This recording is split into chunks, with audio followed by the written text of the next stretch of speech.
Hi, I am Lady Lovely R. Maligaya of Tourism 2B from the University of Batangas, Lipa Campus. I am here to discuss about the RH law under the topic of global demography. Okay, so let's start. So what is the RH law? The Responsible Parenthood and Reproductive Health Act of 2012, or known as the RH Law, is a groundbreaking law that guarantees universal and free access to nearly all modern contraceptives for all citizens. It includes impoverished communities and government health care centers. This law also mandates reproductive health education in government schools and recognizes a woman's right to post-abortion care as part of the right to reproductive health care. And also, according to Ms. Nancy Northup, the president and CEO at the Center for Reproductive Rights, with universal and free access to modern contraception, millions of Filipino women will finally be able to regain control of their fertility, health, and lives. As we can see in her statement, she's in favor of promoting the RH law because for her, women like us will finally be able to have control to our fertility, life, and also health through accessing the modern contraception. She also believed that the reproductive health law is a historic step forward for all women in the Philippines, empowering them to make their own decisions about their health and families and can participate more fully and equally in their society.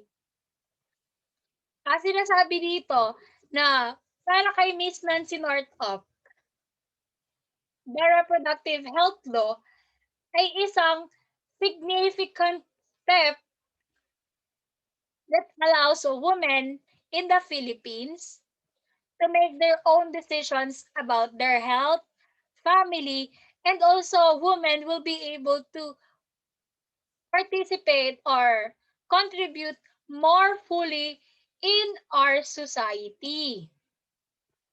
Okay, so after after discussing this or the what we call this the introduction about the RH law, let us go on to the elements of the RH law. Okay, so for number one, it is the family planning information and services. Okay, for RH law, it is the access to information on natural and modern family planning. Sinasabi dito na people are provided information and services about the family planning, but nasa sa kanila pa din ng desisyon kung tatanggapin nila yung information na yon or hindi. Kasi meron tayong, according to Section 3 or the Guiding Principles for Implementation of the RH Law, each family shall have the right to determine its ideal family size, rather, provided, however, that the state shall equip each parent with the necessary information on all aspects of family life, including reproductive health, in order to make that determination. Ang sinasabi dito sa section na to is lahat ng pamilya ay mayroong kakayahan na mamili or ano bang tawag dito? Or magkaroon ng kalayaan sa kung gaano kalaking pamilya ang gugustuhin nila. Kaya lamang, the state shall equip each parent with necessary information. Bibigyan ng state or ng government ng sapat na impormasyon ang mga ito tungkol sa aspeto ng pamilya including reproductive health. So, yon. And according also to the RH rights or reproductive health rights, ito yung rights ng couple or the individuals and women to decide freely and responsibly whether or not to have children, to determine the number, spacing, and time of their children, to make decisions concerning reproduction free of discrimination. So, ayun nga. And so for the number two, let us go to number two, the maternal, infant, and child health nutrition, including breastfeeding. So for the RH law, this is the improvement of maternal, infant, and child health nutrition. It is also the promoting or the promotion of breastfeeding. Feeding.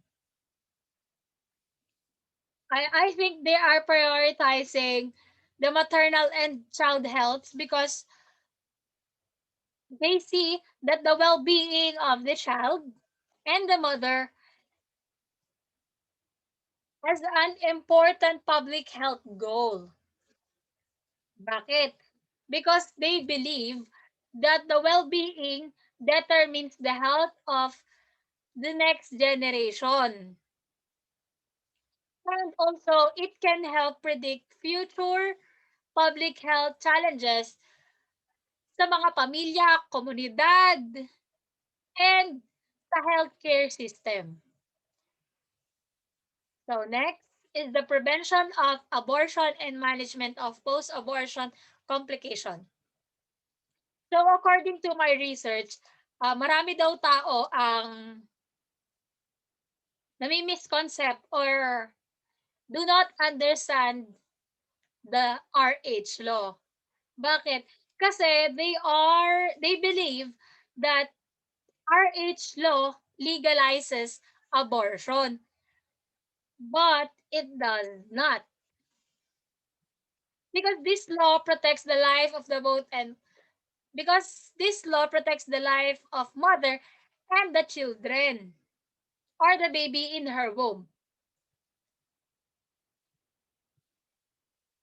In fact, it explicitly adheres to the penal law on abortion. Yun nga, according to this, talagang hindi siya magle-legalize ng abortion kasi according to the Section 3 or the guiding principles for implementation again, this act does not amend the penal law on abortion. The government shall ensure that all women needing care for post-abortion complications shall be treated and counseled in a humane, non-judgmental, and compassionate manner. Sinasabi lang dito is binibigyan ng karapatan o kalayaan ng mga babae na makapamili ng makapamili or matreat o na malunasan ang mga taong nakakaranas ng unexpected pregnancies. Dito binibigyan ng karapatan ang mga babae na malunasan nang hindi sila nade-judge or maasikaso sila ng maayos sa isang establishment. Okay. So for the number 4, next one is the adolescent and youth reproductive health guidance and counseling. So dito sa number 4, RH law provide comprehensive, accurate information in a manner appropriate to the age, group, and sex. Ito kasi yung parang nagiging argument. Nagbasa kasi ako ng arguments dun sa website. And ito yung kadalasan na nagiging is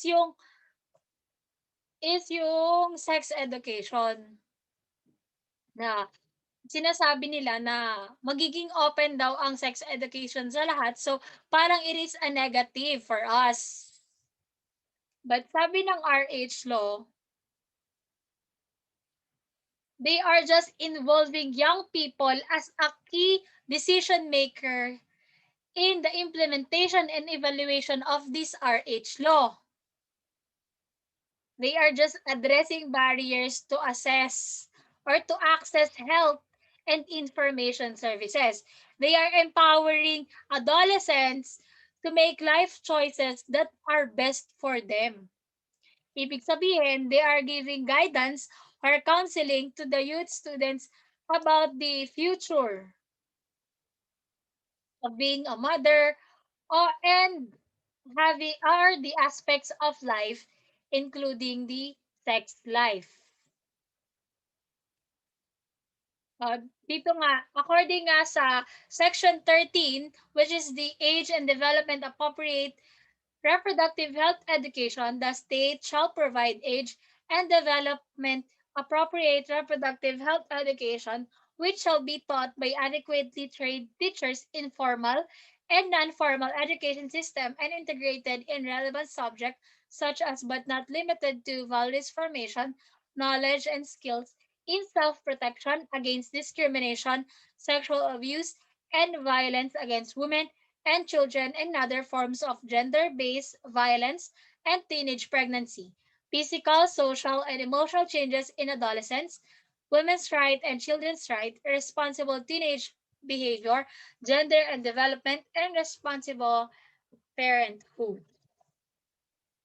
Next is the prevention and management of reproductive tract infection or the RTIs, HIV or AIDS, and sexually transmittable infection. Dito sa RH law, all women are given appropriate information on the prevention and recognition of the STIs, RTIs, or HIV.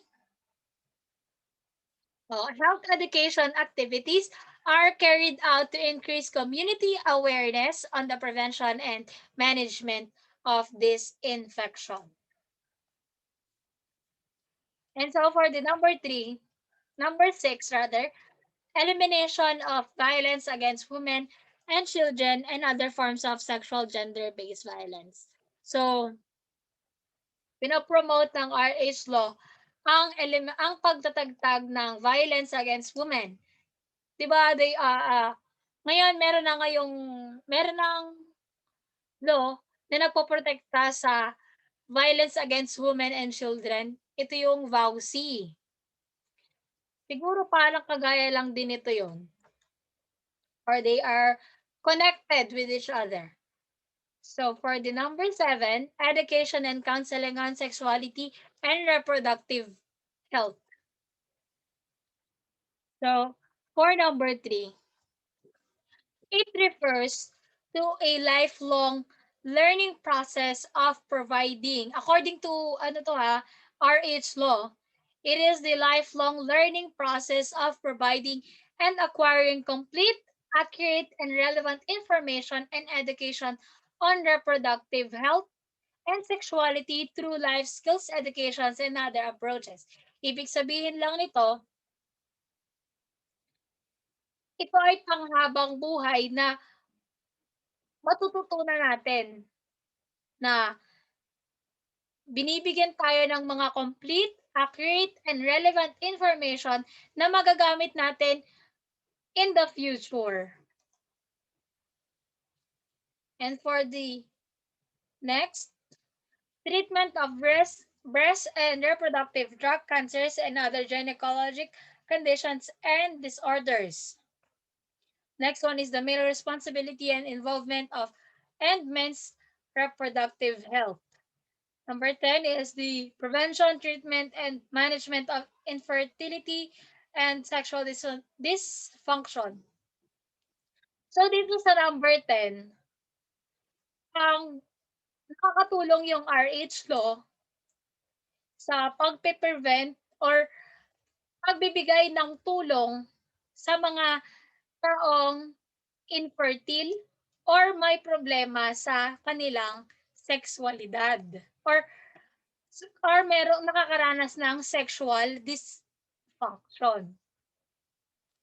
So for the next, RH education for the adolescents. So yun nga, kagaya ng number 4, yung adolescents and youth reproductive health guidance and counseling. Connected lang siya doon.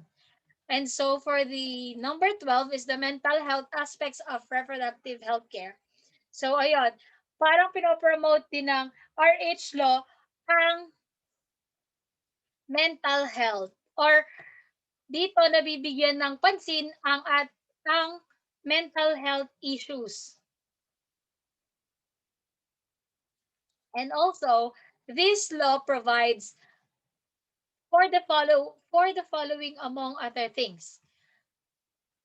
Number 1 is the midwives for skilled birth attendants. The law or the RH law mandates every city and municipality to employ an adequate number of midwives and other skilled attendants. So yun, nag-a-assign sila kada city or kada barangay ng mga skilled na midwife para sa mga Filipino women na kailangan ng assistance sa medical services. And so for the number 2 is the emergency obstetric care. This one is each province and city shall ensure that the establishments and operation of hospitals with adequate facilities and qualified personnel that provide emergency obstetric care. Ibig sabihin lang nito, ayon sa RH law, ine-ensure nila na lahat ng establishment na nag-ooperate or hospitals ay may adequate na facilities or qualified personnel na nagbibigay ng emergency obstetric care. Okay. For the number 3 is the hospital-based family planning. Okay. This law requires family planning services. Kagaya nga ng sinabi ko, yung kaunang element ng RH law. This law requires family planning services like ligation, vasectomy, and intrauterine device or IUD placement to be available in all government hospitals. Okay. So, ito lang yung family planning na nakabase sa ospital. I mean, ang meaning nito is yung mga hospital, ang family planning na gagawin dito is sa hospital manggagaling or gagamit sila ng mga devices such as IUD, ligation, vasectomy. Okay? So, ang number 4 is the contraceptives as essential medicine. This is reproductive health products shall be considered essential medicines and supplies and shall form part of the national drug formulary. Ang sinasabi lang dito ng reproductive health law is yung pagkilala, sa contraceptives as essential medicine. Yun lang yon. And also, inclusion dito is the government will purchase contraceptives and will not merely rely on unpredictable donation. Ibig sabihin, ang government ang mismong magpo-provide ng mga contraceptives. Okay. So for the next is the reproductive health education. Ito nga yung sinabi ko kanina na they are giving guidance to the adolescents or youth about the future, or kagaya na lang dun sa pagbibigay nila ng counseling sa mga nakakaranas ng unexpected pregnancies.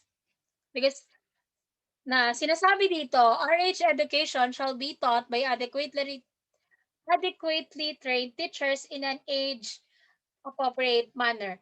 Yung nakabase sa ito, ang sinasabi dito is nakabase sa edad yung pagtuturo ng RH education. Meaning, hindi ito para sa lahat ng edad. Ito ay binibigay lang sa mga sa mga teenager or sa mga mas nangangailangan ng patnubay o gabay. Okay. For the next one is the employer's responsibility. Okay. This one is the employer shall respect the reproductive health rights of all their workers. Parang binibigyan ng pansin dito ay ang mga worker sa kanilang mga employer. Women shall not be discriminated against in the matter of hiring, regularization of employment status, or selection of for retrenchment. Employer shall provide free reproductive health service and education to workers. Ang sinasabi dito is mabibigyan ng karapatan ang mga worker na magkaroon ng libreng reproductive health services na dapat raw ang mga employer mag-provide para sa mga worker nila ng libreng RH services nga and education. And also, dito din nakapasok ang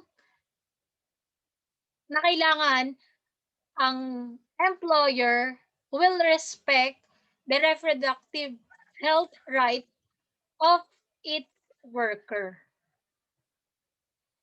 So, and that's it. Uh, I hope we, I hope may natutunan po kayo sa akin and yun lang po. Thank you.